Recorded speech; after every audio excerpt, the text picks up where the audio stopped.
রোহিঙ্গা এক রাষ্ট্রহীন জাতির জন্মকথা। বলা হয়ে থাকে যখন সামনে আর পথ পাওয়া যায় না তখন পেছনে একবার ফিরে তাকাতে হয়। যে কোনো সমস্যা মোকাবেলা করার জন্য প্রয়োজন তার শেকড় জানা। বাংলাদেশের বর্তমান আন্তর্জাতিক সমস্যাগুলোর মধ্যে নিঃসন্দেহে শীর্ষে রয়েছে রোহিঙ্গা সমস্যা। নিজ দেশে পরবাসী এই রোহিঙ্গা জাতি বছরের পর বছর লাগাতার সাম্প্রদায়িক বিদ্বেষে জর্জরিত হয়ে আজ রাষ্ট্রহীন এক জাতিতে পরিণত হয়েছে। মায়ানমারের অতি সাম্প্রদায়িক বৌদ্ধ সম্প্রদায় এবং সামরিক বাহিনীর গণহারে হত্যা, ধর্ষণ ও লুণ্ঠনের শিকার হয়ে দেশ ছাড়তে বাধ্য হয়েছে এই নিরীহ মুসলিম সম্প্রদায়। লাখ লাখ রোহিঙ্গা বাংলাদেশে ইতিমধ্যে শরণার্থী হয়ে আশ্রয় নিয়েছে। হাজার হাজার রোহিঙ্গাদের সমুদ্রের বুকে ভেসে বেড়ানোর খবর হার হামেশাই আমরা পাই। নেই খাদ্য, নেই বাসস্থান, নেই শিক্ষা, নেই নিরাপত্তা। আন্তর্জাতিক মহল বরাবরের মতো নিশ্চুপ মানবতার এমন তীব্র দুর্দশার দিনে। কিন্তু কারা এই রোহিঙ্গা? আপনি হয়তো বাংলাদেশের রোহিঙ্গা অনুপ্রবেশের সব খবরই জানেন, কিন্তু কারা এরা, কোথায় থেকে এলো? বার্মিজ সরকারের সাথে সাম্প্রদায়িক বৌদ্ধদের সাথে রোহিঙ্গাদের সংঘাত আসলে কি নিয়ে? এমন যত প্রশ্ন আপনার মনে আছে সব প্রশ্নের উত্তর দেব এই এক ভিডিওতে। এক সেকেন্ডও মিস করবেন না যেন।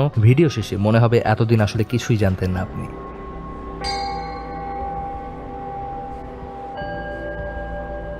সাবেক বার্মা মানে বর্তমান মায়ানমারের একটি রাজ্য হল রাখাইন। এই রাজ্যের সাবেক নাম আরাকান। দক্ষিণ পূর্ব এশিয়ায় অবস্থিত আরাকান রাজ্যটি 1784 সাল পর্যন্ত মোটামুটি স্বাধীন রাষ্ট্র হিসেবে প্রতিষ্ঠিত ছিল। 1785 সালে বার্মারাজ বোধপায়া আরাকানের রাজনৈতিক বিশৃঙ্খলার সুযোগে রাষ্ট্রটি দখল করে নিজের রাজ্যভুক্ত করেন। তখন থেকে আরাকান বার্মার একটি প্রদেশ হিসেবেই আছে। 1974 সালে মায়ানমার সরকার আরাকান প্রদেশের নাম পরিবর্তন করে রাখাইন স্টেট রাখে। ভৌগোলিকভাবে আরাকানের উত্তরে চীন ও ভারত, দক্ষিণ পশ্চিমে বঙ্গোপসাগর, উত্তর পশ্চিমে বাংলাদেশের পূর্ব সীমান্তবর্তী নাফ নদী ও পার্বত্য জেলা চট্টগ্রাম। সুদীর্ঘ সুউচ্চ জুমা পর্বতমালা আরাকানকে বার্মা থেকে বিচ্ছিন্ন করে রেখেছে। যাতায়াত ব্যবস্থার দিক দিয়ে আরাকানের সাথে বার্মার চেয়ে চট্টগ্রামের যোগাযোগই সবচেয়ে বেশি সহজ। ফলে দীর্ঘকাল থেকে বাংলাদেশের সাথে আরাকানের নৃতাত্ত্বিক, সামাজিক, সাংস্কৃতিক ও ধর্মীয় সম্পর্ক অত্যন্ত গভীর। এই আরাকানের মুসলিমদের বলা হয় মূলত রোহিঙ্গা। 1406 সালের কাছাকাছি সময়ে বার্মার রাজা মেংশোয়াই আরাকান আক্রমণ করেন। আরাকানের রাজা নরমেইখলা যুদ্ধে পরাজিত হয়ে বাংলায় পালিয়ে এসে গৌড়ের সুলতান জালালউদ্দিন মোহাম্মদ শাহের কাছে আশ্রয় গ্রহণ করেন। বাংলা সুলতান তাকে হারানো রাজ্য পুনরুদ্ধারের জন্য অনেক সৈন্য দান করেন, কিন্তু তার নিজ সেনাপতির বিশ্বাসঘাতকতার কারণে তিনি যুদ্ধে হেরে বন্দী হন বার্মা রাজার কাছে। আরাকান রাজা কৌশলে পালিয়ে আবার গৌড়ে আসেন। এবার সুলতান তাকে আরো সৈন্য দেন, আর দেন একজন ভালো সেনাপতি। এবারের যুদ্ধে জয়ী হন নরমেইখলা, ফিরে পান রাজ্য আর স্থাপন করেন নতুন এক রাজধানী, যার নাম রাখেন রোহং। যেসব সৈন্য ও কর্মচারী নরমেইখলার সাথে গৌড় থেকে আরাকানে গিয়েছিলেন তারা সকলেই থেকে যান এই রোহং শহরে। এদের পরবর্তী বংশধররাই হলো রোহিঙ্গা মুসলমান, অর্থাৎ রোহিঙ্গা জাতির পূর্বপুরুষরা ছিল এই বাংলারই মানুষ। এটা যেমন সত্য তেমনি সালটাও 1406, অর্থাৎ তখন মায়ানমার রাষ্ট্রই গঠন হয়নি। রোহং শহরের বাংলা নাম দাঁড়ায় রোসাং। এই নামেই বাংলায় একসময় ডাকা হতো দেশটিকে। মধ্যযুগীয় বাংলা কাব্যেও এর উল্লেখ করা হয়েছে রোসাং হিসেবেই। বর্তমানে অনেকেই ভারতের পশ্চিমবঙ্গকে বাংলা ভাষার একমাত্র প্রাচীন চর্চা কেন্দ্র মনে করলেও আরাকান রাজসভায় একসময় বাংলা সাহিত্যের তুখর চর্চা হতো। বাংলা কাব্যের অনেক কদর ছিল আরাকানে। প্রমাণ চাইলে ডক্টর মোহাম্মদ এনামুল হক ও আব্দুল করিম সাহিত্য বিশারদের আরাকান রাজসভায় বাংলা সাহিত্য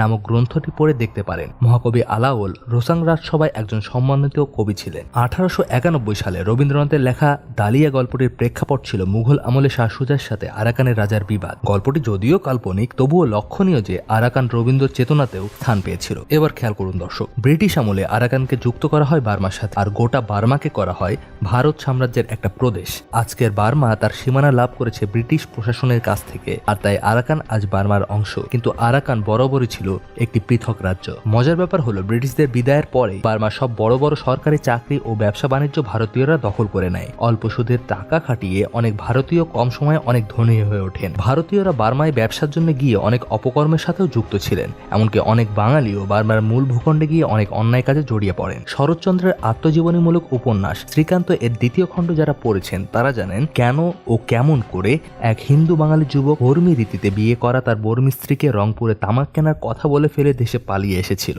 এরকম অনেক ঘটনায় তখন ঘটেছে সমগ্র বার্মায়। বার্মিজদের মনে আছে অনেক দিনের ক্ষোভ, ঘৃণাও জমে আছে সে কারণে। আর তাই বার্মা বা বর্তমান মায়ানমারের জাতীয়তাবাদের মূলে যতটা রয়েছে ব্রিটিশ বিরোধী চেতনা, তারও চেয়ে বেশি আছে ভারতীয় বহিরাগত বিরোধী মনোভাব। আর ঠিক এখান থেকেই রোহিঙ্গা সমস্যার উদ্ভব হয়েছে। চলছে। ব্রিটিশ আমলে ভারতবর্ষ থেকে বার্মায় যাওয়া হিন্দু ও মুসলমানের সাথে বার্মা সরকার আদিবাসী রোহিঙ্গা মুসলিমদের গুলিয়ে ফেলেছে। তাই সরকার এদের সবাইকে বহিরাগত মনে করে দেশ থেকে বিতাড়িত করতে খড়গহস্ত হয়েছে।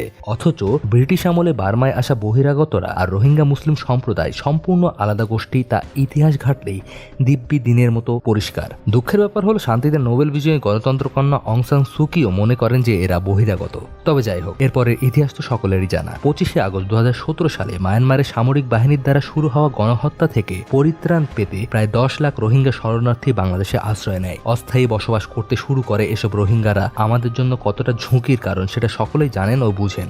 বাংলাদেশ সরকারের নতুন অবস্থান অনুযায়ী ভেসে আসা এসব রোহিঙ্গাদের ঠিকানা হতে যাচ্ছে ভাষাঞ্চর। বাংলাদেশের ভূখণ্ডে এই বিশাল জনগোষ্ঠীকে স্থায়ীভাবে বাস করার অধিকার দিতে যাওয়া আর এক বিড়ম্বনা। আমাদের নিজস্ব অভ্যন্তরীণ সমস্যাই কম নয়, সেখানে শরণার্থী রোহিঙ্গারা শুধু নতুন সমস্যারই সৃষ্টি করছে। সেটা প্রতিদিনের পেপার পত্রিকা খুলেই দেখতে পাচ্ছেন। এখন শুধুই হাওয়া বদলের অপেক্ষা এই নিপীড়িত জনগোষ্ঠীর সমাধানের পথ খুঁজে পাবার। কিন্তু কতদিনে হবে কিংবা আদৌ হবে কিনা তার উত্তর আমাদের কাছে নেই।